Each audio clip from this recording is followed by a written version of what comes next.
And now, here are your hosts, Judy O'Neill and Earl Freudenberg. Well, good morning and welcome to the morning show here at 7 o'clock. This is Pearl Harbor Day. As President Roosevelt said, a day that will live in infamy. December the 7th, 1941. And I wasn't around then, but I have talked to a lot of people that were. And you know, we're losing a lot of those people that have memories of this day. One guy that's doing something to preserve the memories is our special co-host this morning, Ben Cagle. Ben's been a broadcasting friend for many, many years. Worked here in Chattanooga at WDEF Radio and Television, then went on to own his own radio station. Now he's, I guess you'd say, he's semi-retired and has a little video. Chronically unemployed. Chronically unemployed. He has a little video camera, and he has a lot of fun because he goes around and you can go to his website and you see all of these pictures. A lot of time there's nothing to watch on TV, and in Hickson I can't watch Night Talk with Judy because we don't get it up there. So I watch Chattanoogaben or whatever it is. You get bored, so you watch. Well, I get bored sitting there, so I go and watch Ben. Ben, good morning to you. Good to see you, Earl. You're doing something to preserve the memories of Pearl Harbor. Yesterday you went down and made a little picture with Luther, didn't you? Yeah, I took my video camera down there, and I caught Luther on the way out. You know, a lot of people don't realize Luther is a part of history, and he asked me, he said, what do you want to do that for? And I said, Luther, I'll tell you the same thing I told the late Jack Chambliss. I had a great interview there with him. I said, you're a part of history. And I want to preserve that as best that I can. He sat down there and talked about that morning, when he got the news. And Luther is one of a kind. I love that man.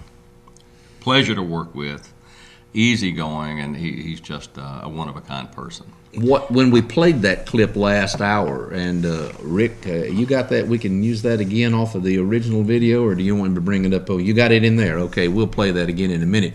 But when we played that clip, and he talked about those bells on the AP, I sat here and chill bunks went up my arms because you don't hear ding, ding, ding, ding, ding, ding, ding, ding, ding, or you didn't hear ding, ding, ding, ding, ding in those days that much.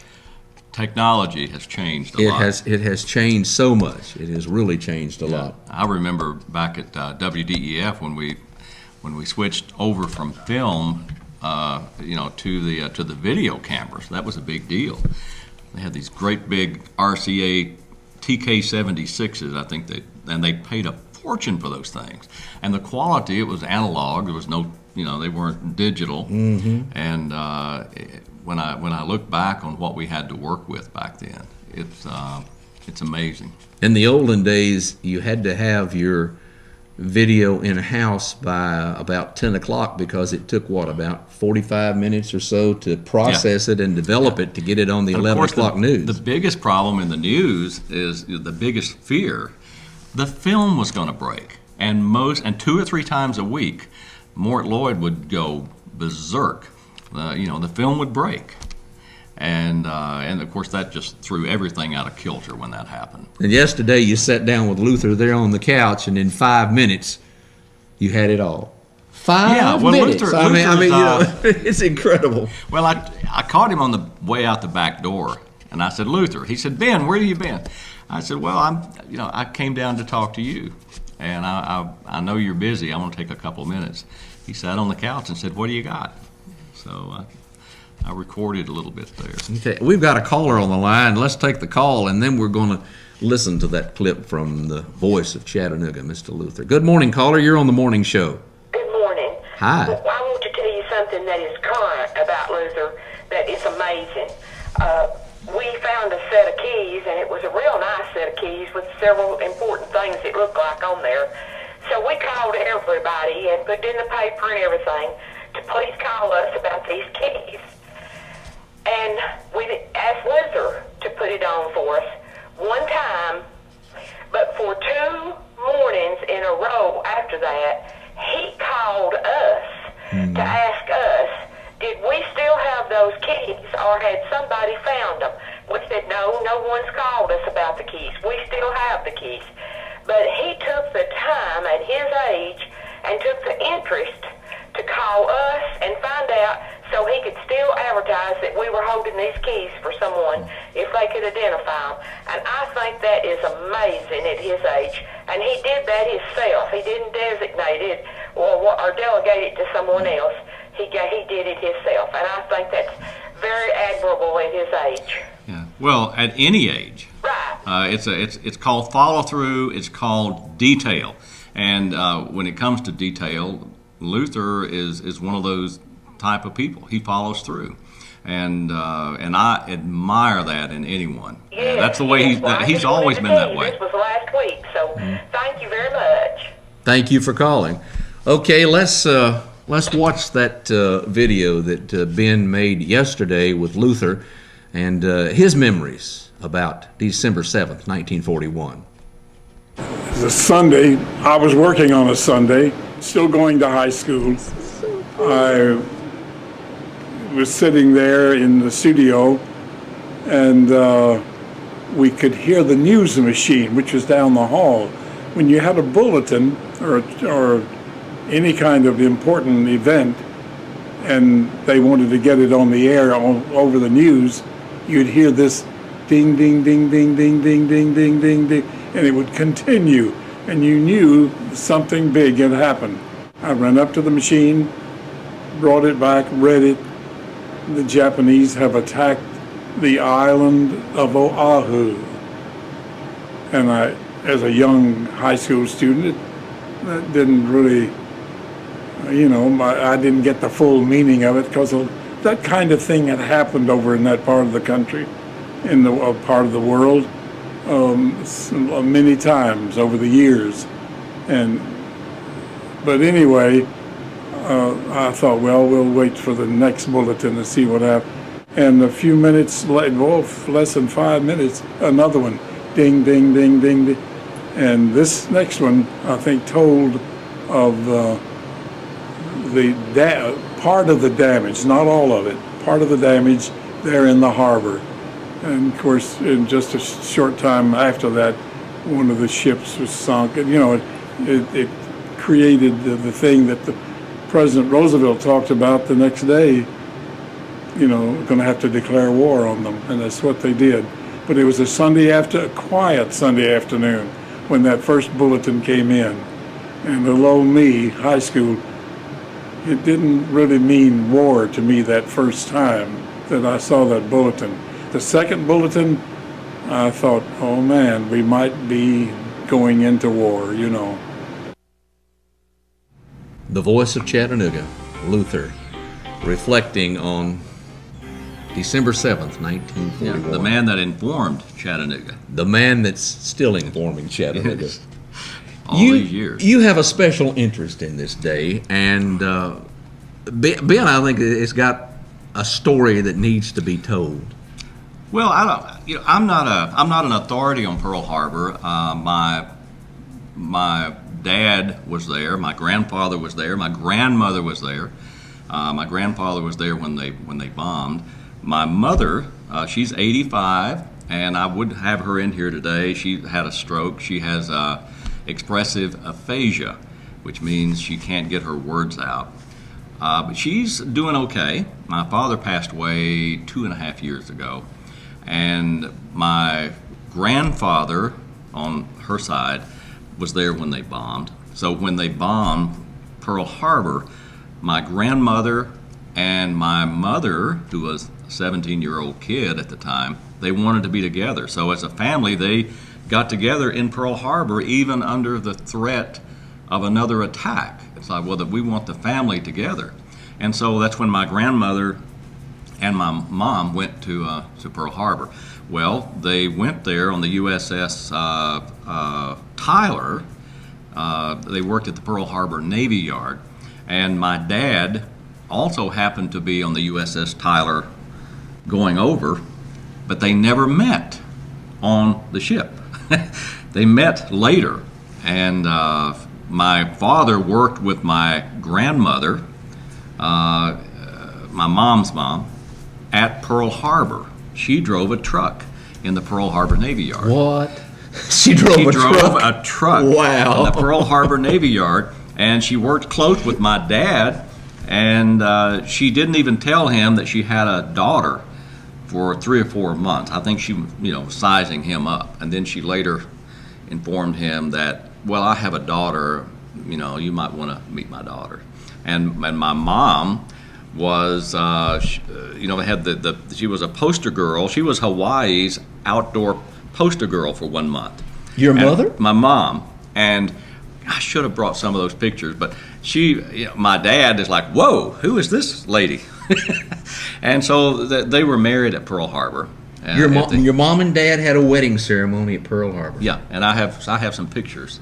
Do you? Of that, yeah. Okay, we're going to get to see those? Yeah. Okay, that's incredible. Yeah. I mean, you've got 4 people here. You've got your mother, your dad, Yeah. your grandmother, and your sister. No, not your sister. I've got my mom and dad, my grandmother, and my grandfather. Okay, so you got 4 relatives directly that were at Pearl Harbor. Oh, yeah, yeah.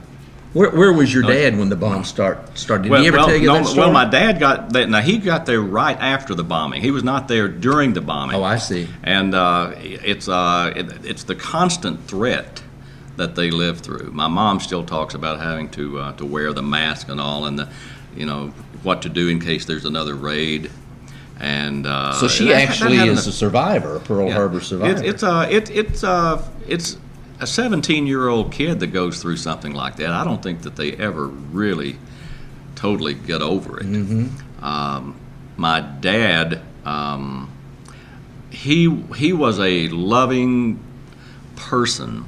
He did a lot for the community. He started Operation Santa Claus there in Marion County, helped hundreds of families, was always open to helping anyone, and he was the type of a person that would try to forgive.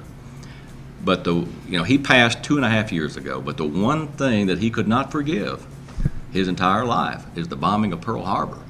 And he said, son, I know that, I should be able to, but I can't. And he couldn't, and he didn't, and that's okay. That's just who he was. And I didn't know really what all he went through, but toward the end, I didn't know this until he was 85 years old. He said, you don't know what I went through at Pearl Harbor. And I said, well, Dad, because at the time, I would rib him a little bit because he never owned a Japanese toaster. That's who he was. And he told me, he said, you don't know what I've been through. You have no idea. He said, I pulled dead bodies out of the water of our servicemen. And no, I will not forgive, and I can't forgive, and I won't forgive, and don't bring it up. And that was the end of it. So I respected that. And did he ever talk about any of the actual bombing and what he saw and witnessed, or was it a closed subject? Well, again, the actual bombing, he wasn't there. He was there immediately after that and saw the destruction, the bodies that hadn't been pulled out of the water yet, and it had an effect on him for the rest of his life. Did he share a lot of stories with you? He didn't. He was like a lot of folks, like my next door neighbor, Ray Falls. He's still alive. He's a wonderful guy. He was a fighter pilot, and he just not long ago opened up to me about some of the things that happened in the war. He dropped bombs on bridges, and his own family didn't know that, and he didn't want to talk about it. Like so many of those heroes, they just didn't want to bring it up or talk about it. But he did tell me, and one time he got too low with the plane, and I have this on videotape. If the family would allow it, I would, bring some of that in here one day. But he got too low, and he said, Ben, I knew I was too low with that bomb. I got too low on that bridge, and I released the bombs, and shrapnel from the bridge came up and blew a hole in my tail section. And he said the plane was like this all the way back, and I fought it for an hour, and I finally got that plane down. And what happened, the crew runs up. Here I am. I thought I was going to die for a full hour. They jumped all over me because I blew a hole in $1 million plane back there. He said they just didn't get it.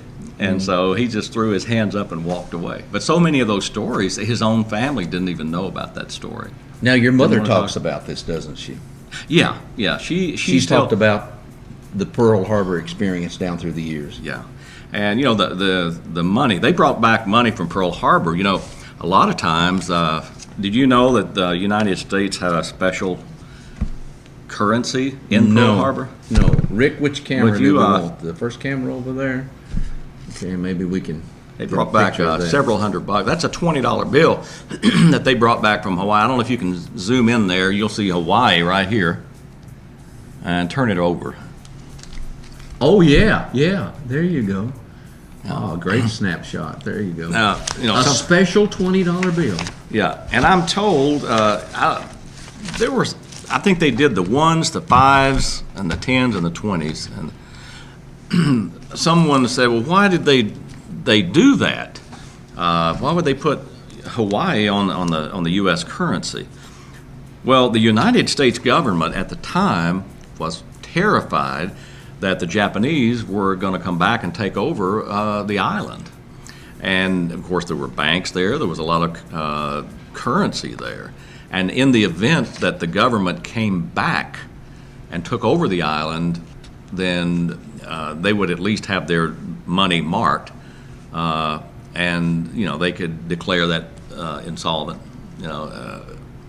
That's a If- piece if- of if that history that I happened. didn't know. I did not know that Hawaii had a special currency till you brought that The in. government could demonetize it pretty fast. Yeah. Anything with Hawaii on it is no good. Yeah. And that was the plan, and that's why they did that. That's worth the trip down here, Ben, just to Yeah. share that with us. When we come back, we're going to take a break for what's happening, and when we come back, we'll get Ben to share some pictures with us, also talk about his mother experiences in Pearl Harbor. Stay with us. This is the morning show. What's Happening is brought to you by Medi Thrift Pharmacy in Lafayette. We'll be back. At Medi Thrift Pharmacy. Ask that the Congress declare that since the unprovoked and dastardly attack by Japan on Sunday, December 7th, 1941, a state of war has existed between the United States and the Japanese Empire. Where was your mother when President Roosevelt addressed the world? I don't know exactly where she was. I know that she was a scared kid. I would have been too It's at 17. But the thing about it, she wound up there in the secretarial pool of Admiral Nimitz. Uh-huh. And I was talking to her on the phone last night, and she was telling me that what a wonderful, wonderful man he was. And when my mother, who was a 17-year-old kid, staying with my grandmother at the time,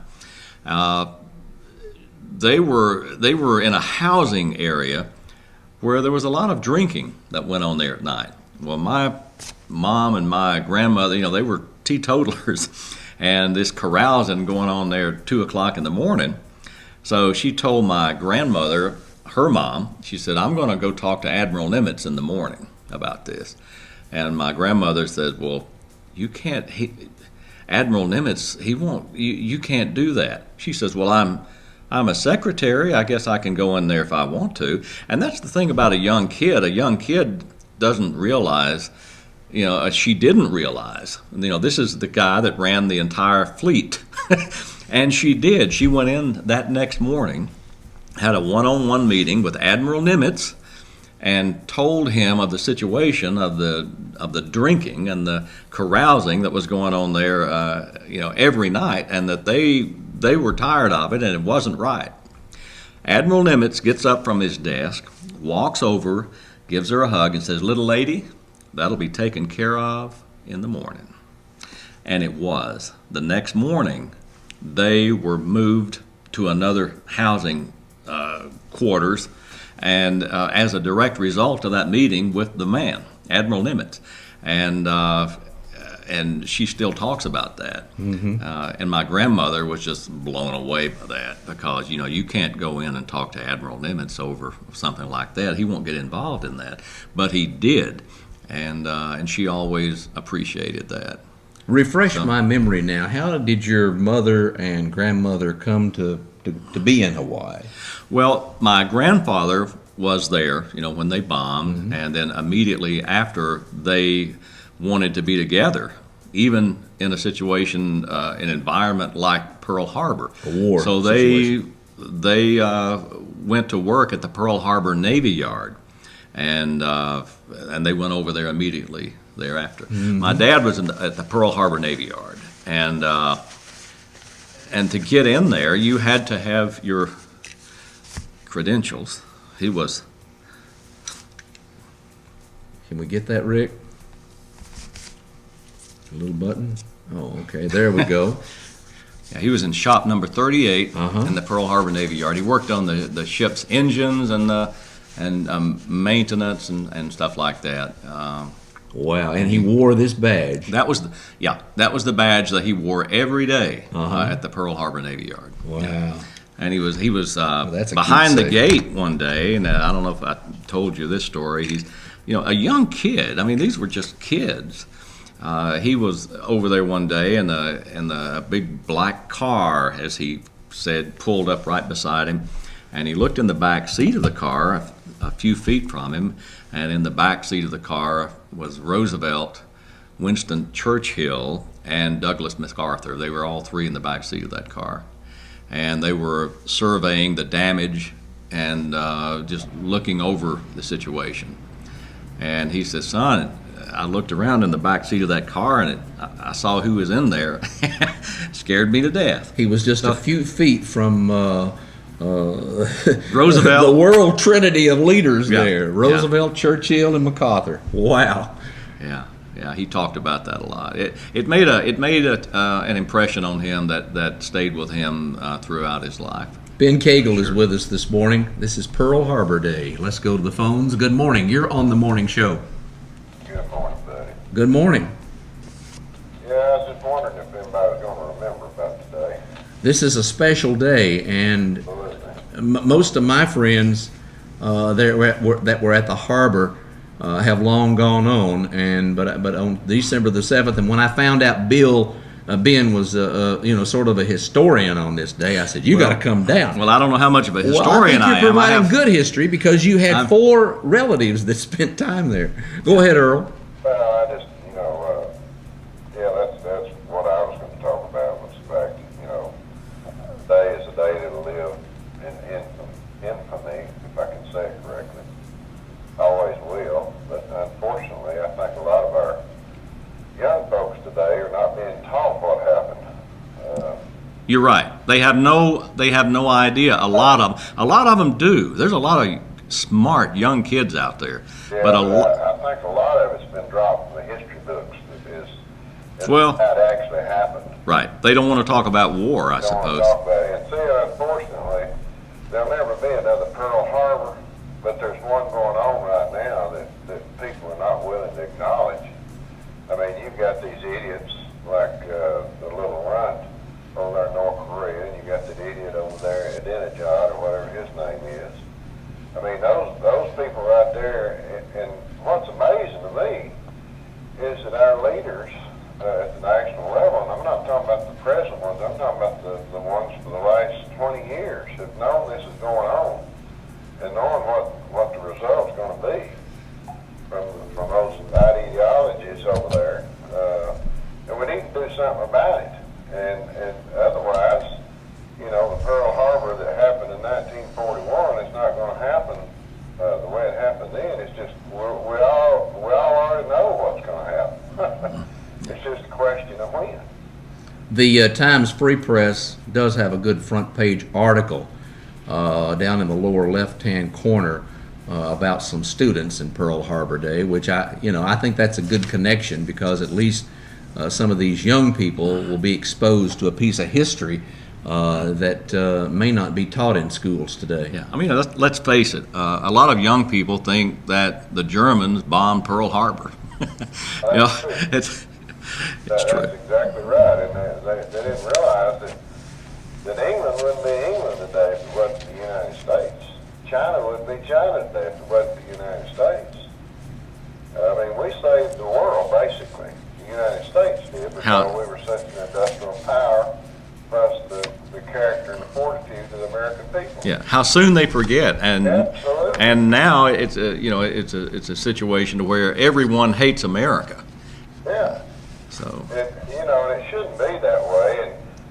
And I guess what's, I don't know actually how to say this, but, when you go back to the 40s and 50s and early 60s, but with 65 on that thing started changing, but, if we could go back to those times again, it's like that little badge your daddy had there. I mean, how simple an identification thing could you have? You couldn't do that today. Well, every tourist in the world would have one of them things made tomorrow. Yeah. You can walk into every base in the world. You just can't do it, and it's not. And it's a sad, sad time. But anyway, I just wanted to call and acknowledge December the 7th, and for all the living veterans who happen to be, still living from that. God love all of them. God love all of them. Thank you very, very much for your sacrifice and your service for this country. Thank you, Earl. See you, buddy. You have another clip there? Well, yeah, that you December wanted? 7th, 1941, Earl, was a turning point in American history. In less than 2 hours, 2 squadrons of Japanese planes paralyzed the U.S. Pacific naval forces in less than 2 hours. And the reaction to that, the good thing that happened, it unified a nation. There was unparalleled anger from the American people that they would be attacked in that manner without knowledge. I think that Japan declared war a few hours before they actually attacked. Mm-hmm. And I think that's the one thing that really angered the American people. Is the surprise attack. They had no idea that war had been declared on America, and I think that was the unifying force that unified virtually 100% of Americans, and that was a good thing. That was a good thing. If you want to go to clip number 4, Rick. Ben's done a video. super job of putting together some pictures for us this morning, and. This one you're going to play is... I think this is just video only of number 4, some of the actual footage. Actual footage of the bombing. And then after this, you can go back to clip number 3. I think that's a video only, Rick. We need to see these, folks. We need to remember. It's not always... that all the sailors, all the people that lost their lives there, yes, and the ones that had to work, that retrieve the bodies. It had an effect on these people for the rest of their lives. I know it did my dad. It had a profound effect on him. Several years ago, I took my son Mark and we went to Hawaii, and I believe we said less when we were at Pearl Harbor and riding over to the monument there that remembers the USS Arizona. You almost could have heard a pin drop as we reflected.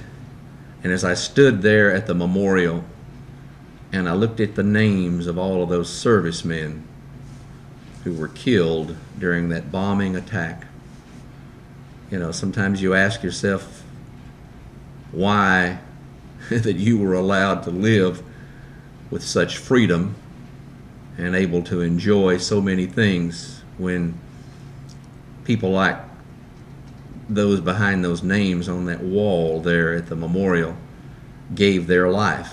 They literally gave their life for the American people. They did indeed. It's a somber thought, it really is. This is Pearl Harbor Day. Just stop and reflect. Look at these pictures. And remember what our country went through Ben Cagle is our special guest.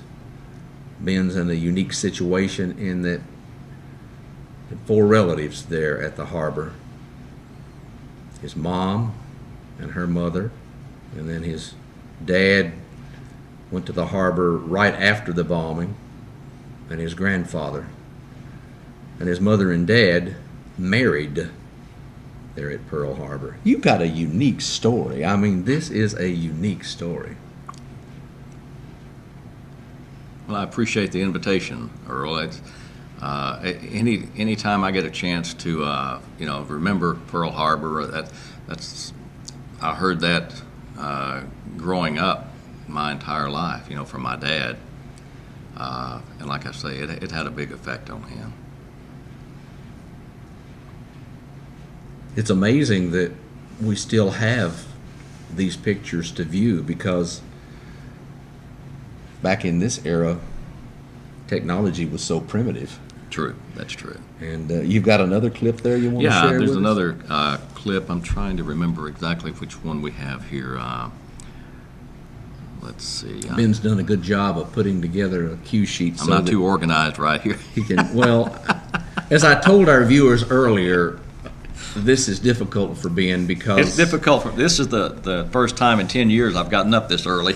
Well, it's difficult because he remembers stories from his dad, and he even occasionally reflects with his mom because they lived through this. Yeah. But by the way, I have something here.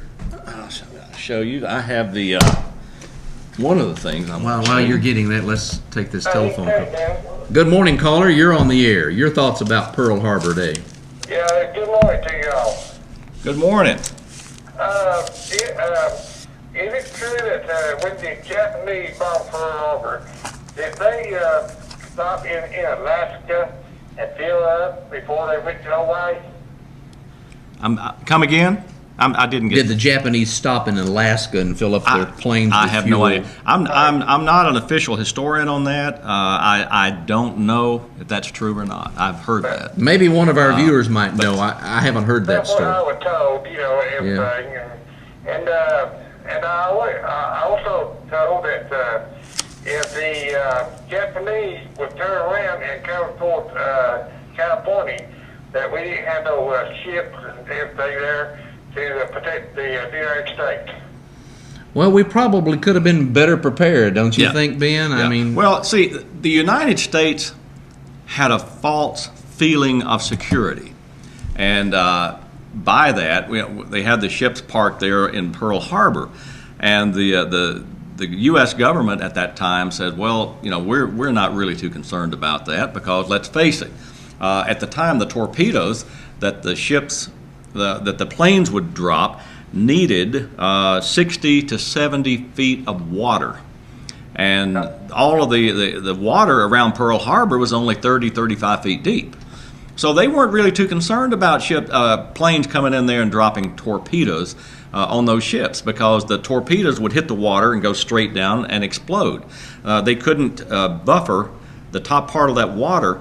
But what they didn't realize, the Japanese developed a torpedo. It was a thin torpedo, and I had some notes here on that. It was it had anti-roll stabilizers on it, and they were wooden stabilizers. And those torpedoes, and they had wooden it was like an arrow that you shoot through the air. It would stabilize it, and when that thing hit the water, when that torpedo hit the water, the stabilizers would break away. And the torpedo would go down only about 10 feet and then come back up and hit the ships. And that single thing is what did all the damage. And the Japanese spent a lot of time developing that type of torpedo, and they did it years before. It was in the works. I was told, what I'm looking to, back 50 years ago, that the Japanese stop in Alaska and fill up with gas before they went to Hawaii. I haven't heard that story, caller, but maybe one of our viewers can provide the answer. Thank you for calling. I'm going to take a break here because Ben's got something special that he wants to show us right after the break. L&E Variety, located at 3936 Leaving Home, and you're going to be using I-75 for the next few minutes there at Highway 41, why you could see just a few minutes of a delay. Earl, you do a good job. Yeah, Earl's got his little microphone set up here. He's got his blog over here, and well, we're working on it. And he's like me; he has big letters to read. Well, my vision's not what it was 25 years ago. Good morning, caller. You're on the air with Ben Cagle. Yeah, I was going to share with you. My mother and daddy were newly married, and my mother was pregnant with me when all this come down. And my father was with a group of men that went to Oahu, and right after the bombing to help them clean up. So he was there toward the end of the conflict then? Well, he went there. There was a group of men that left Chattanooga, so I'm told. Right after the bombing, they went there and I see. Start cleaning the mess up, right after it happened. So I imagine it was a pretty big cleanup undertaking, don't you, Ben? Yeah, massive. Massive. That's a anyway, good word. I want to share that with you. Yeah. Did you ever know anyone else that was actually there when the bombs started falling? Hello? Okay, I think he's out of here. Let's go to this line here. Good morning. You're on the air. Hey, buddy, it's me again. Yes, sir. I just wanted to recall a little story. I'm sure Ben's probably going to remember this in a minute. But there was a second attack on American soil, and the Japanese actually captured a piece of American property, and that was in the Aleutian Islands in the late summer of 1942. And what brought that all about, the Japanese wanted to take Midway, where they could then take Hawaii and then take, the United States, yada, yada, yada. So they actually sent a diversionary force to the Aleutian Islands as a feint, in other words, to try to make Admiral Nimitz and Admiral Michener, who was commander of Task Force 37 in the South Pacific, make them think that that's where the main body of the attack was going to be, was in the Aleutian Islands. But Michener and Nimitz didn't have no part of it, so they kept their carrier task force about 150 miles north of Midway, knowing that if the Japanese attacked Midway, they'd have to come in from the northwest. Well, lo and behold, they sent out all these PBYs and different airplanes, TBMs and SD3s and all that stuff. And finally, one of the Catalina PBYs called back, and I don't know if anybody ever saw the movie Midway, but one of the famous quotes in that thing is from an aircraft that's identification was called Strawberry 9. And he said, main body, and that's all he said, didn't say. And they finally figured out where it was at. Sure enough, the Americans, they attacked them and defeated them, and that was really the first major defeat of the Japanese Navy in the Second World War. Yeah. Mm-hmm. But they actually captured, and I believe it was called I wish I could say it, Nanumka or something. It's a small island in the Aleutian Islands in Alaska, and the Japanese actually captured it, and we had to go in there and eradicate them.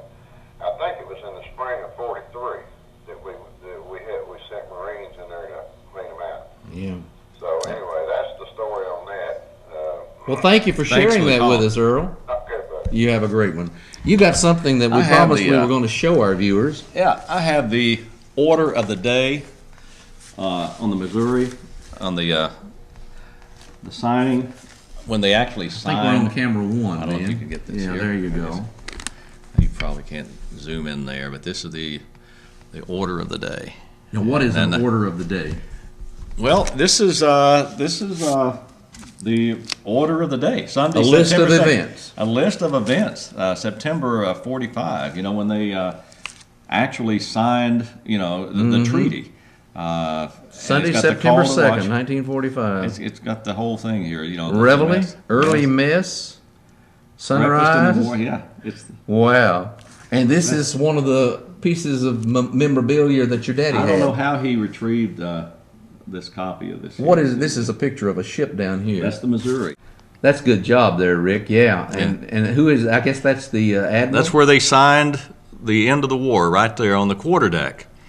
An interesting thing happened. My dad was just a young kid there at the time, and he had a dear friend of his from Pennsylvania named Toby Tobias. Toby was a little older than my dad, but he took my dad under his wing, and immediately after they signed the end of the war, the agreement, my dad sat there, and Toby came over and says, you know, there's a lot of broken wood and stuff here off the quarterdeck. Let's take some of this wood off of the quarterdeck of the Missouri, and let's take this home with us. And my dad said, well, we can't do that. And he says, yes, we can. So they put it in duffel bags, the wood off of the quarterdeck of the USS Missouri. It's been a lot of years. Can the government do anything about this? No. Have you got that? Hey, wait just a minute. We're fixing to join our friends in Chattanooga. Okay. And that'll be something that you want to show that. Are you afraid that the FBI is going to come after you? Well, it's been a lot of years. Okay. These are some of the pictures that were taken there at the signing, and we'll show some video of this here shortly. And this is the signing for the end. This wood, and he had several of these made, this wood is from the quarterdeck of the USS Missouri. And I think on the back here, I don't know if you can pick that up or not. You've got so much memorabilia from your father and grandfather. Okay. I almost can read that. Oh, Rick's doing a good job. Rick is doing a good job. September the 2nd, 1945. Turn it over and read it to him. Turn it over and read it to him. The frame on this picture is teak wood taken from the quarterdeck of the USS Missouri, the site of the signing of the surrender terms in Tokyo Bay, September 2nd, 1945. So this is actually... That's actual wood from the Missouri. From the USS yes. Missouri. Wow. Man, so much interesting stuff. We're going to get to some more of your telephone calls here coming up in just a few minutes as we remember Pearl Harbor. It was 69 years ago today. We've also got a choice clip we're going to show you from the grand man of radio, Luther. Good morning, Comcast 96, and all of you folks in Chattanooga. This is the morning show. We've given Judy the morning off, a well-deserving break. Our special guest this morning is Ben Cagle. Yeah, we're in our second hour, and I want to compliment you. Not one time have you called me Judy. Thank you. Oh, I appreciate that. Well, I figured you wouldn't buy my lunch today if I called you Judy. Yeah, we are going to have lunch today. Yeah, we're going to have lunch together. Ben has so much to tell about Pearl Harbor because his mother and his dad were there, and his grandmother and his grandfather were there, and he has talked to all four of these people down through the years and captured some of their stories, and he's relating those to us. Rick, if we could go to that piece of video with Luther, is that number one? Yeah. I believe that is number one, because you folks that are watching over in Chattanooga, you have not seen this, but everybody knows Luther. He's the voice of Chattanooga, actually the voice of Southeast Tennessee and North Georgia and North Alabama. And let's see, he started back, 1940, so you do the math. I believe he's fixing to go into his 70th continuous year on radio. No other broadcaster has ever been on the radio. Has done what he's done. I mean, that's an incredible thing. But Ben, tell us, Ben, what you did yesterday. Well, yesterday I had a little time. I went down to WDEF, and I caught Luther as he was leaving the back door. And he says, well, where have you been? I said, well, I came to see you. He said, well, what do you want to talk about? I said, I want to talk about Pearl Harbor. And he said, okay. So he said, what are you going to do? I said, well, I have my video camera here. He said, let's go. So we sat there for a couple of minutes, and he said, what do you want to know? I said, I want to know what happened that Sunday. And this is what he did. This is what he said. The Sunday, I was working on a Sunday, still going to high school. This is choice. I was sitting there in the studio, and we could hear the news machine, which was down the hall. When you had a bulletin or any kind of important event, and they wanted to get it on the air over the news, you'd hear this ding, ding, ding, ding, ding, ding, ding, ding, ding, ding, and it would continue, and you knew something big had happened. I ran up to the machine, brought it back, read it. The Japanese have attacked the island of Oahu. And I, as a young high school student, that didn't really, I didn't get the full meaning of it, because that kind of thing had happened over in that part of the country, in the part of the world, many times over the years. But anyway, I thought, well, we'll wait for the next bulletin to see what happened. And a few minutes later, less than 5 minutes, another one, ding, ding, ding, ding, ding. And this next one, I think, told of part of the damage, not all of it, part of the damage there in the harbor. And of course, in just a short time after that, one of the ships was sunk. And, it created the thing that the President Roosevelt talked about the next day, going to have to declare war on them, and that's what they did. But it was a quiet Sunday afternoon when that first bulletin came in. And below me, high school, it didn't really mean war to me that first time that I saw that bulletin. The second bulletin, I thought, oh man, we might be going into war, Reflecting where he was and what he was doing on December 7th, 1941. Yeah, Thank Rick, you, Ben, for getting that. Oh, yeah, I was glad to do it. And Luther was glad to, to record it, too. Rick, we're going to go to cut 5 here shortly. If you can punch that up. It's a video only. While he's getting... You can tell we planned this thing well in advance here. While he's getting cut 5 ready, let's take this call. Good morning. You're on the morning show. 7646? Oh, okay. Hi.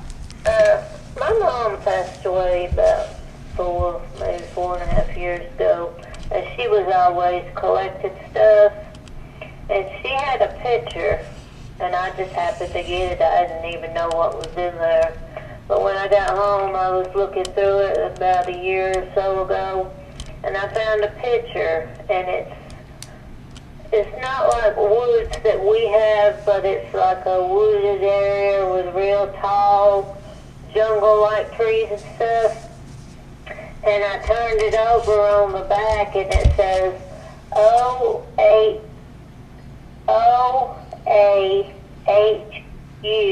Hawaii. Is that anywhere near what you're talking about? I believe that's where... It's close. Yeah, that's where we're talking about, yeah. You saved that. You have any grandchildren? Yeah. Now you save that for your grandchildren, because that's a piece that you'll want to pass down to your children and your grandchildren.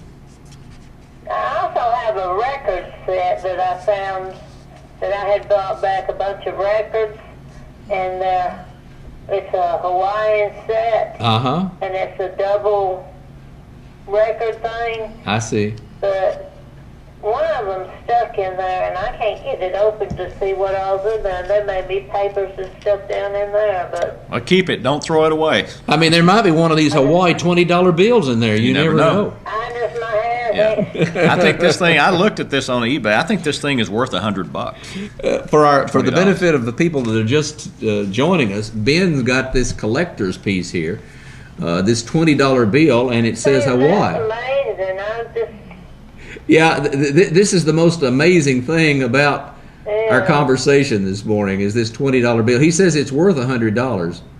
This one is because of the condition, and there are some that worth less than that, but this is one of the better condition. And Rick, keep that camera in place. This was his daddy's. Ben, tell him what this was. My dad was at the Pearl Harbor Navy Yard. He was in shop number 38. He worked on the diesel engines and the airplane engines, and he was a mechanic there, and that was his identification to get into the Pearl Harbor Navy Yard. Quite a different ID type badge then than what. Yeah, what a military would have now. You have to have your picture and your birth date and your social security number. Thumbprint. I wondered if that was the same place, because I heard y'all talking about that. And I would have to see it, but I think it Same is. place. I think it is. Okay? So too. All right. You have a great day. Caller, good morning. You're on the morning show with Ben Cagle. Hey, Hey. I tell you what, that's enjoying this show. That's a lot of things there. He's got a family to be proud of. I was going to ask him what the feedback was from his family and all, as far as there were so many heroes, and so many young men killed then. What about the idiots that was running the show out there that didn't know? I mean, they had their head up their hind end, and they let us get attacked to begin with. It takes some real stupid officers in charge of everything we have to let that happen. Did your dad ever say anything about these guys? It's rumors have circulated for 60 years that Roosevelt knew in advance of what was going to happen there on Pearl Harbor. None of that has ever been substantiated so far as that's concerned. I know that the rumor mill persists today, that the United States government knew that was going to take place. But there's been no evidence to that effect, but you can't completely discount that either. You have to, keep that in mind. But it's a strong rumor, and it's been around for a long, long time. What do you think, sir? The government knew about that in advance. Do you think that our government knew that we were going to be attacked? I think that they had a strong suspicion that it would happen, and there's probably some lower-ranking officers that knew that it would happen. They knew that the people that kept up with it. You got soldiers, and then you got soldier politicians. Politicians want to be, and they don't care.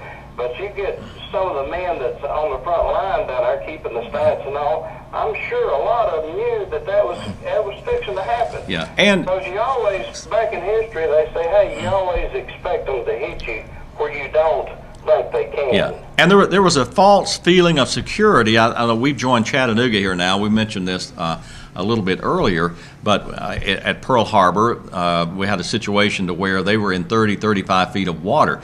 Well, for a torpedo to work back then, normally it was in 60 to 65 feet of water. You had to have a minimum of 60 feet of water for a torpedo to hit that water and go down and level out and come back up and approach its target. Well, the Japanese developed a plan with a different type of torpedo that could operate at about 30 feet of water. And it had little spindles on the back of it. They were made out of wood.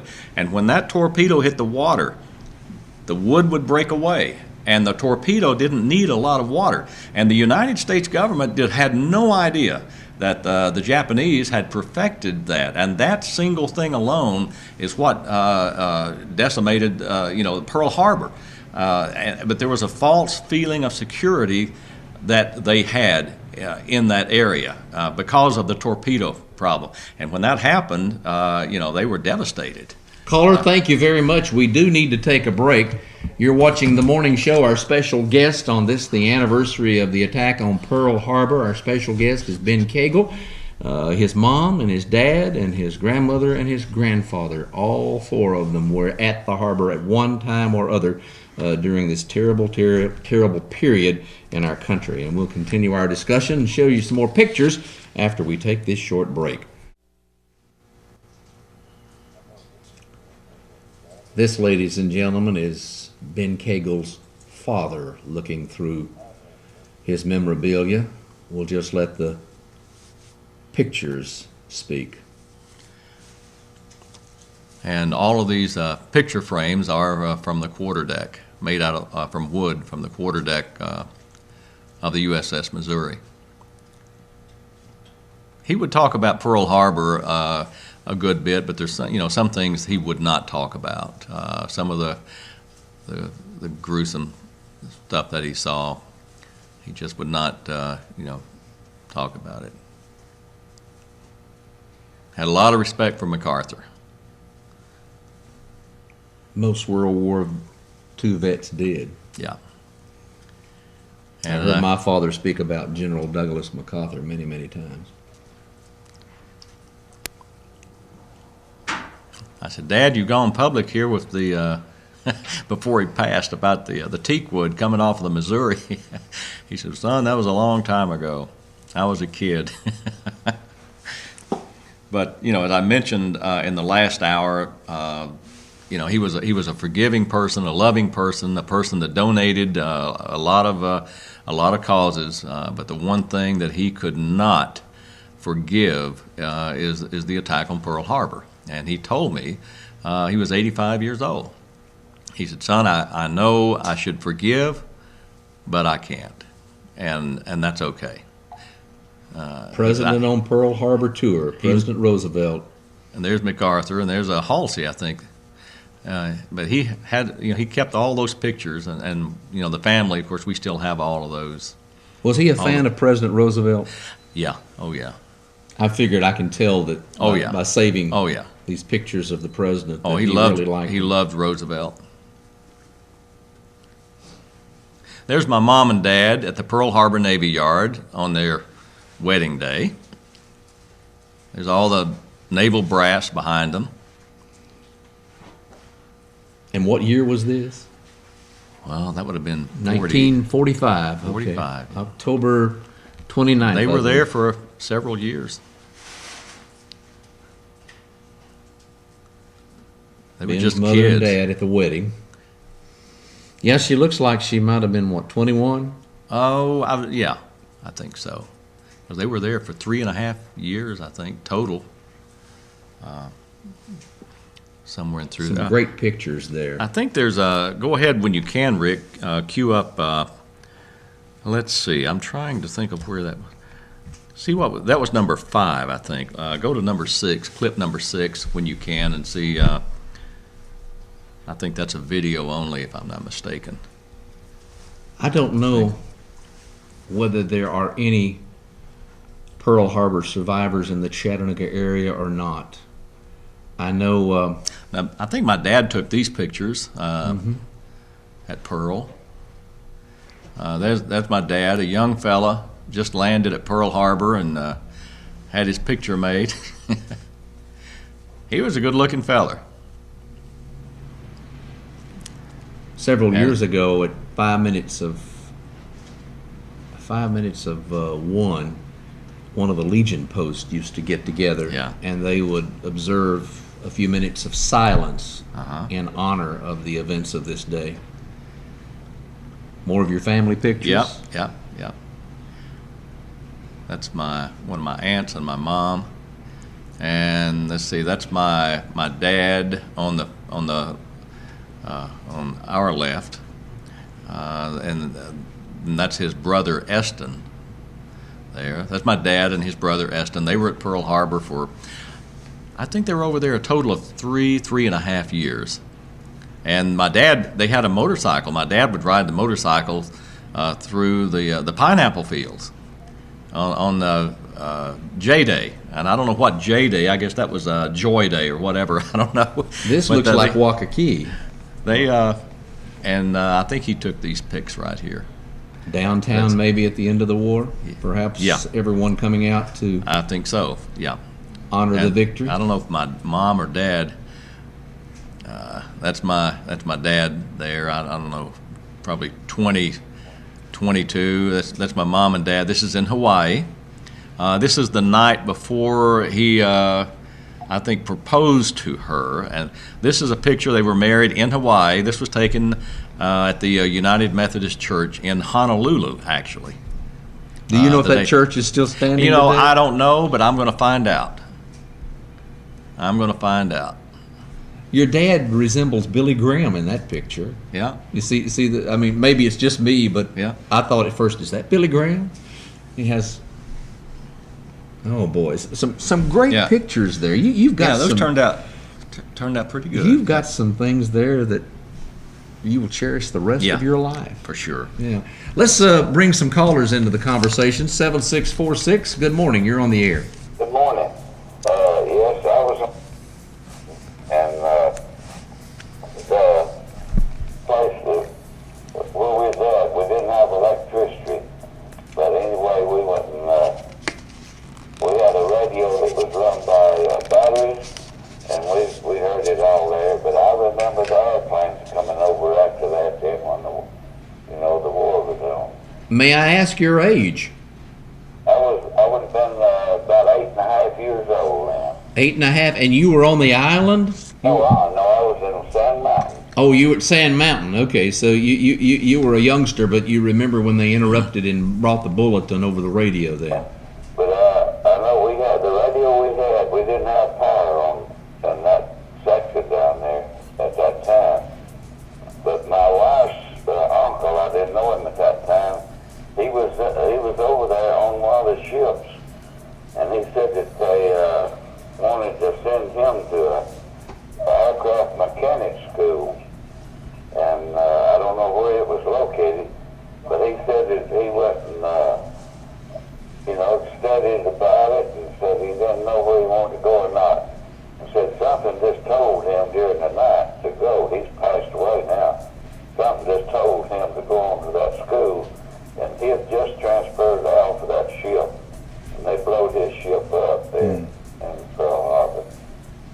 But that was a terrible thing. Yeah. Rick, I tell you, if you can cue up number 7. Thank you, sir. Cue up Thank you. number 7, if you can cue that up. I think that's video only. The one thing I noticed on some of this raw footage that I have is the signing ceremony. I don't know, you may not, I don't know if you've seen any of this or not, but I noticed that when the Japanese ambassadors, on the pre-signing, the MacArthur, the brass, one of the Japanese diplomats had a problem with his right leg. And back then, there was no handicap or anything. And I noticed the brass for the United States actually stopped and looked, but there was no helping hand to help the Japanese ambassador up on the ship. This has never been talked about on the news before. It's something I think that I've observed, but play this clip here and watch this on the pre-signing ceremonies, Rick, when you can, of when they come up to the quarterdeck of the USS Missouri. Now this is the Missouri right here, and I think the next picture shows the ambassador to Japan. Here he comes right here. Now he's coming up the steps. I think it's right behind here. If this is the clip, I think it is. Historic footage here, folks, that we're watching. Maybe in the next one here. But I noticed there was no helping hand. They stood, and here he comes. Now, there's no one that reaches out to help at all. You notice that? It's like, okay, you're on your own. Get up here, sign it. He's in the dark suit. He's on a cane. That was my take on this part of the video. Maybe I'm wrong, but I've always thought every time I see this clip, there was no helping hand. Have you ever noticed that before? No, but I can imagine that probably these military people still harbored hostility, and they didn't offer to help him any at all. He had to struggle up there on his own with his cane. Caller, good morning. At 8:30, you're on the morning show. Good morning. I just wanted to ask Mr. Cagle if he would be related or know Wilburn Cagle. Wilburn?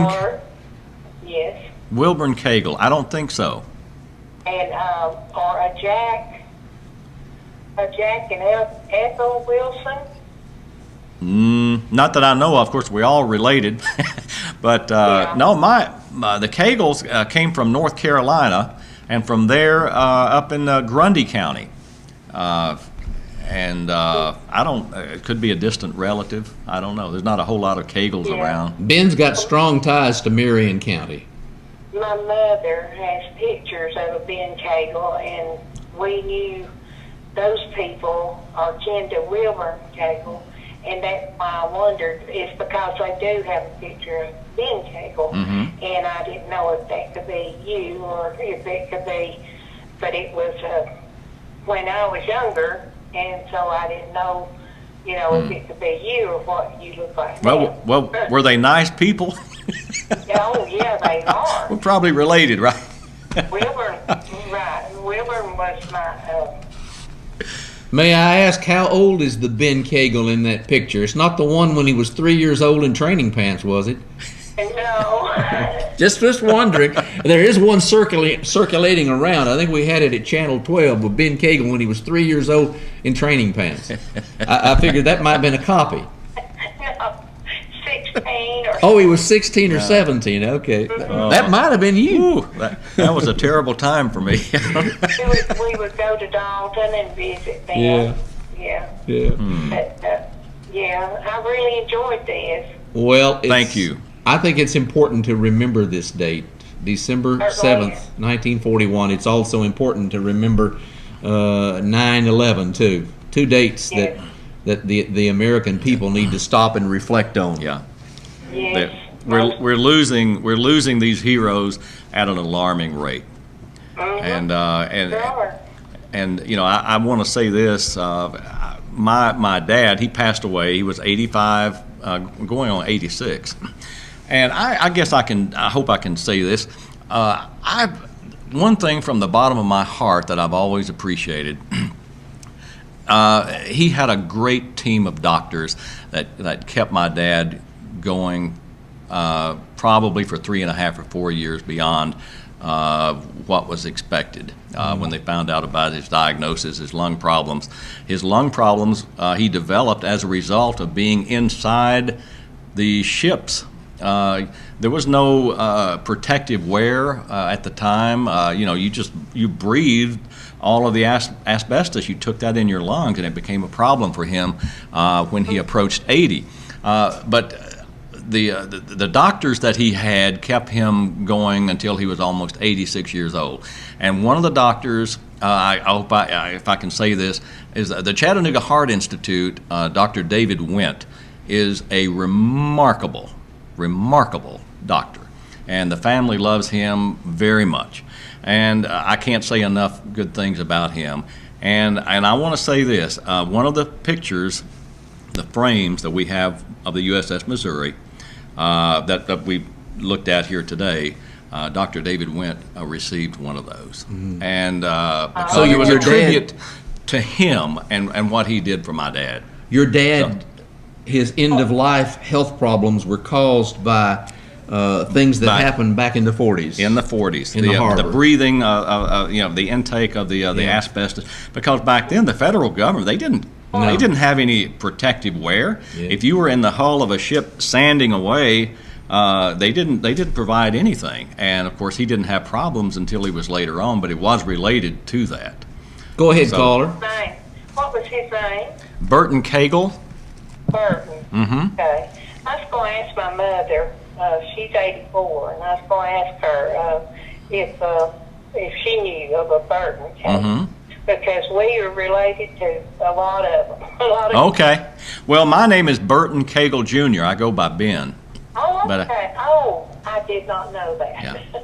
Okay. Thanks for the call. Thank you. Thank you. Did your dad ever talk with you about any of his rescue attempts or describe about, their rescue attempts, or they're pulling people from the waters back in those days? It was quite different from the way we do it today. It was one of those things that Earl, I didn't know until he was 85 years old. He never talked about that, and I had no idea. And the way it came about, we were coming back from Chattanooga, taking him back home. I was driving the car, and occasionally I like to rib him a little bit, and for whatever reason, this was one of those days I just felt like gouging him a little. And I said, Dad, you've never owned even a Japanese toaster. You've never owned a Japanese car. You've never owned, and I was joking a little bit about it, and he just absolutely lost it. And he said, you don't know what I've been through. You don't know what I saw. And no, I'll never forgive them for what happened to our country and what they did to my country. And that was the end of it. And he said, I pulled bodies out of the water over there from the Missouri and all in those waters of sailors that were dead. I pulled them out of the water. Don't talk to me about a Japanese car. And he would not forgive. He couldn't forgive. He was a kid when all that happened, and it's the one thing that he couldn't let go of. But the strange thing about it, the family didn't even know about that until he was 85 years old. He kept that to himself until he was 85. And this wasn't unusual. This wasn't unusual for men and women who were over there during this era. Ben, I remember when transistor radios came out, and I wanted one, and I said, "Daddy, please, that transistor radio, son's made in Japan. Wouldn't support them Japanese for anything, you know how older people talk." And you have to respect that. It took a long time before we got a transistor radio because it was made in Japan. Yeah. And many people took that same attitude. Yeah. Well, he took that attitude and he kept it, and but I always respected that, and I'm glad that came about because like I mentioned earlier, so many of these heroes they don't want to talk about the glory or what they did, they just want to try to forget it.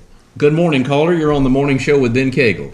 My dad was in the Korean War, and through life I noticed he never ate rice, and I said, "Daddy, how come you don't like rice?" And he said, over in the Koreans, he said they got these carts like what you used to see, these little ice cream carts on wheels. He said they go around and collect human waste, and then they go and dump it in their rice paddies. And he said that turned me against rice for the rest of my life. I think it would turn me against it too. It would me too. I just wanted to share that with you all. Yeah, the Korean War, that's the forgotten war sometimes. We don't do enough to say thank you to our Korean veterans. And there are a lot of Korean veterans out there. Yeah. There are. Thank you for Thanks calling. for the call. Okay. Can we go to, I don't know, you going to do a break? No, here? we'll take a break after you show All right, us let's do another a clip number 8. Rick, when you can get that one queued up, I apologize for not letting you know. You're very organized. I appreciate you. Well, I don't know. Rick's doing an outstanding job in there. Sure is. He always does. Yeah. Here we go. This has audio. A better world shall emerge out of the blood and carnage of the past. A world founded upon faith and understanding. A world dedicated to the dignity of man and the fulfillment of his most cherished wish for freedom, tolerance, and justice. I now invite the representatives of the Emperor of Japan and the Japanese government and the Japanese Imperial General Headquarters to sign the instrument of surrender at the places indicated.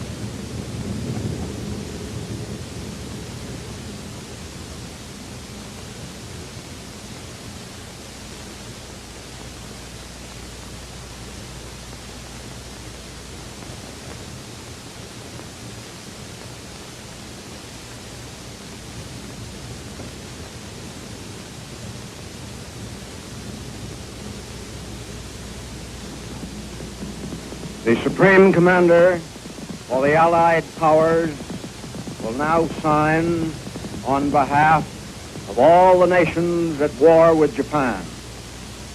Will General Wainwright and General Percival step forward and accompany me while I sign?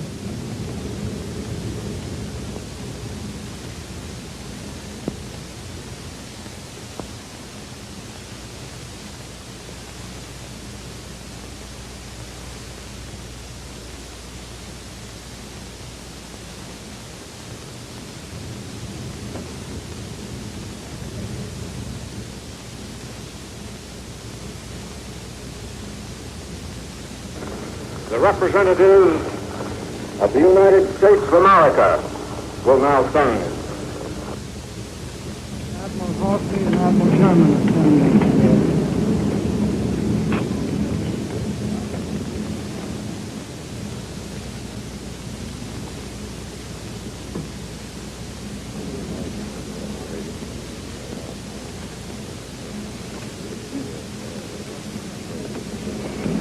Let us pray that peace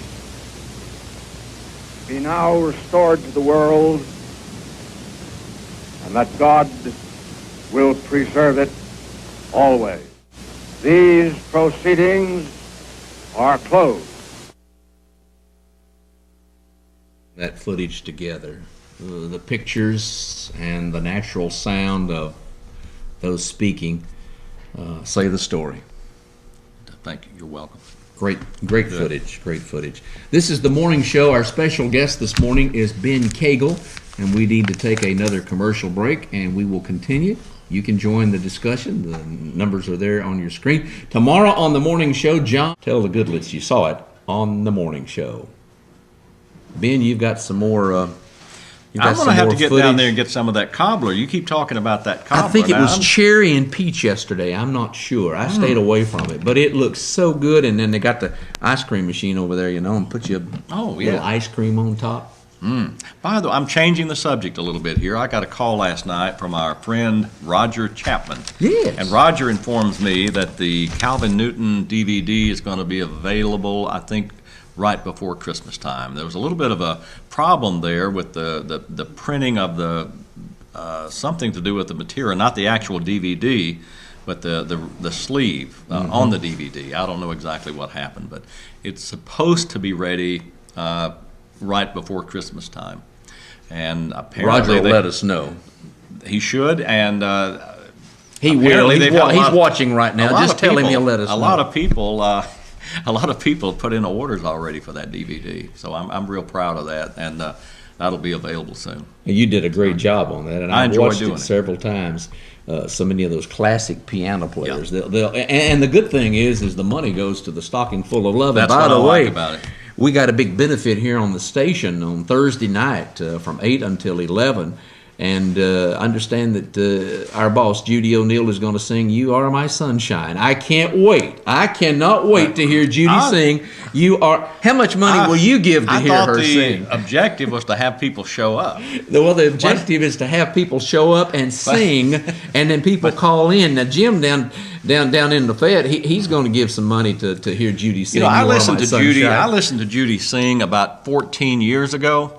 And I'll have to say there's only one thing holding Judy back from a certified gold album.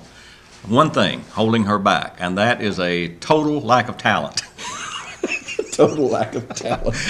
Only joking, Judy. Only joking. We're remembering Pearl Harbor. This is a day in history that we don't want to forget. December 7th, 1941. Ben Cagle has put together some super footage.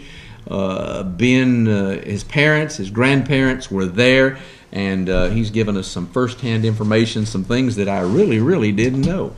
Caller, good morning. You're on the morning show with Ben Cagle. Yeah, what I was talking about on Pearl Harbor Day, I too, my relatives came into Grundy County from North Carolina, but I was only 4 years old, and my daddy at the time had a small manufacturing business. They're making moonshine. Oh. We lived in the woods and didn't even have a radio. And also, my first cousin was the closest relative we had to where we lived in the woods. And she was married to a Walter Cagle that was in the Navy that I remember returned during the 40s. And beyond that, I don't know anything else about him. But another thing, too, to do with the Aleutian Islands, the reason the Alcan Highway, and people that don't know what the Alcan Highway is, that's the highway that goes from Montana to Alaska now, was built. Right. Was built to stop the Japanese from coming through Alaska and Canada. And to my knowledge now, there was about 5,000 troops that made it as far as the Aleutian Islands, which were just off the coast of Alaska. So that's what I had to say. All right. Thank you for sharing that with Appreciate us, sir. the call. Thanks. Yeah. You've got another clip for us that you want to show? Let's see. I don't know if. Why don't you hit clip number 3? I don't know if we played that one yet or not, Rick. I don't know. It's a short clip, video only, of MacArthur and Halsey discussing strategy. This is right after the bombing and what they're going to do. This is just a short little clip. I've never. Some of these my dad had. I don't know where he got a hold of some of these. Some of these are probably from the archives. Look at those vintage planes. So many heroes. We're losing so many of the heroes. We sure are. Tell the Goodlets you saw it on the morning show. Ben, you've got some more. I'm going to have to get down there and get some of that cobbler. You keep talking about that cobbler. I think it was cherry and peach yesterday. I'm not sure. I stayed away from it, but it looks so good. And then they got the ice cream machine over there, and put you a little ice cream on top. By the way, I'm changing the subject a little bit here. I got a call last night from our friend Roger Chapman. Yes. And Roger informs me that the Calvin Newton DVD is going to be available, I think, right before Christmas time. There was a little bit of a problem there with the printing of the something to do with the material, not the actual DVD, but the sleeve on the DVD. I don't know exactly what happened, but it's supposed to be ready right before Christmas time. And apparently Roger will let us know. He should, and he will. He's watching right now. Just tell him he'll let us know. A lot of people put in orders already for that DVD, so I'm real proud of that, and that'll be available soon. You did a great job on that, and I I've enjoyed watched doing it it several times. So many of those classic piano players. Yeah. And the good thing is the money goes to the Stocking Full of Love. That's and by what the I way, like about it. We got a big benefit here on the station on Thursday night from 8 until 11. And I understand that our boss, Judy O'Neill, is going to sing You Are My Sunshine. I can't wait. I cannot wait to hear Judy sing You Are. How much money will you give to hear her sing? The objective was to have people show up. Well, the objective is to have people show up and sing, and then people call in. Now, Jim down in the Fed, he's going to give some money to hear Judy sing. I listened to Judy sing about 14 years ago. And I'll have to say there's only one thing holding Judy back from a certified gold album. One thing holding her back, and that is a total lack of talent. Total lack of talent. Only joking, Judy. Only joking. We're remembering Pearl Harbor. This is a day in history that we don't want to forget. December 7th, 1941. Ben Cagle has put together some super footage. Ben, his parents, his grandparents were there, and he's given us some firsthand information, some things that I really, really didn't know. Caller, good morning. You're on the morning show with Ben Cagle. Yeah, what I was talking about on Pearl Harbor Day, I too, my relatives came into Grundy County from North Carolina, but I was only 4 years old, and my daddy at the time had a small manufacturing business. They're making moonshine. Ouch. We lived in the woods and didn't even have a radio. And also, my first cousin was the closest relative we had to where we lived in the woods.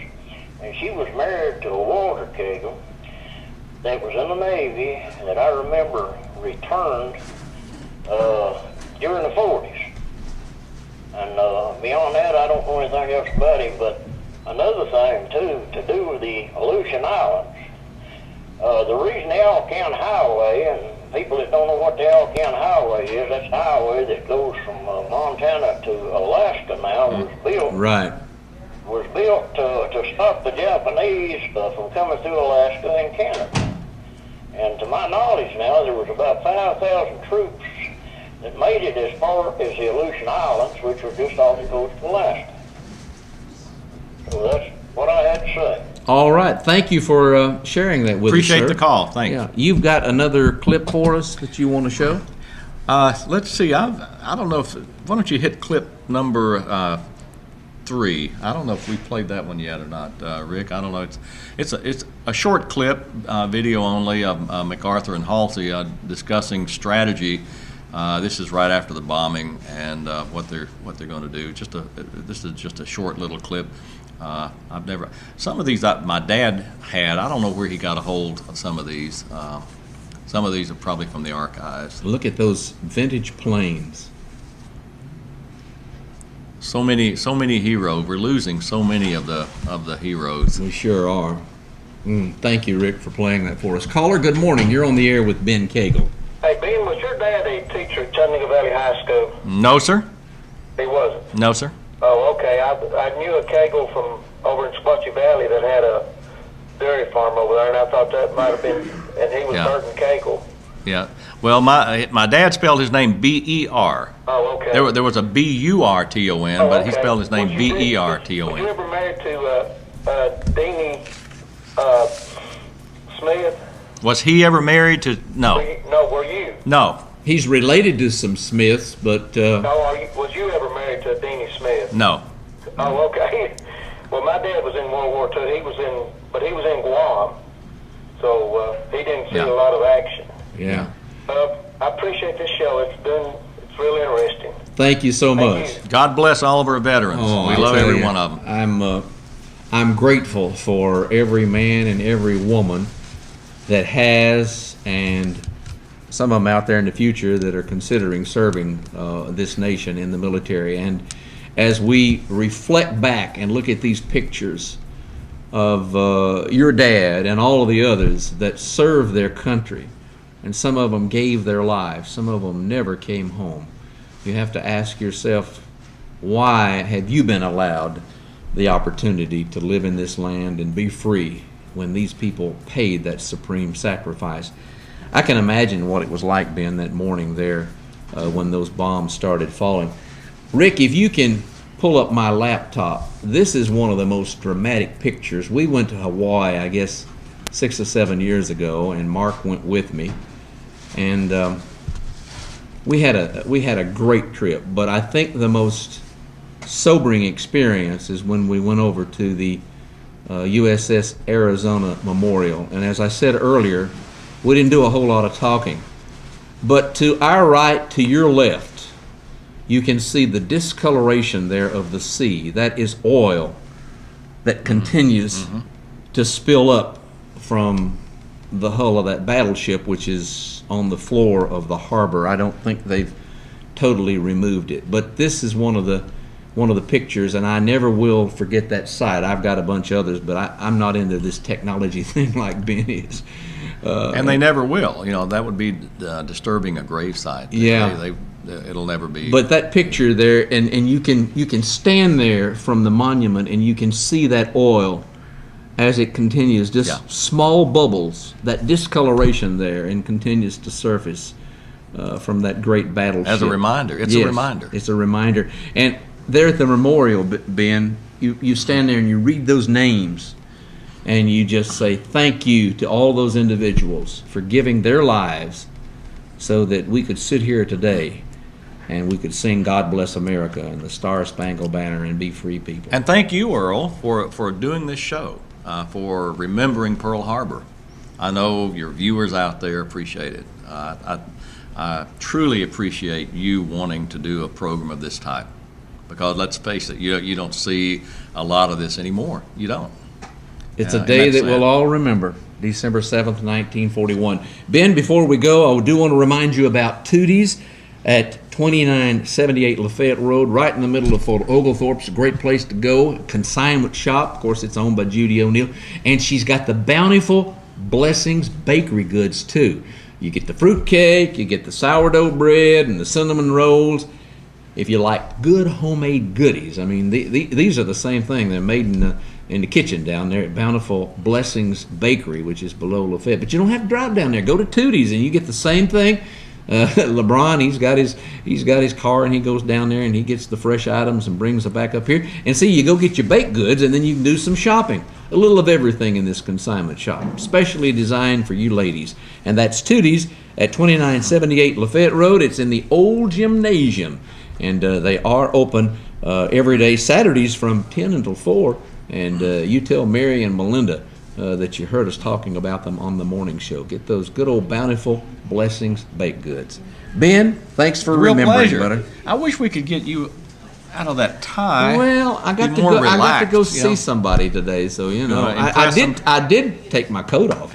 Earl and I go a long way back. We'll see you tomorrow morning on the morning show. John Rector will be here. Judy will be back. Have a great day.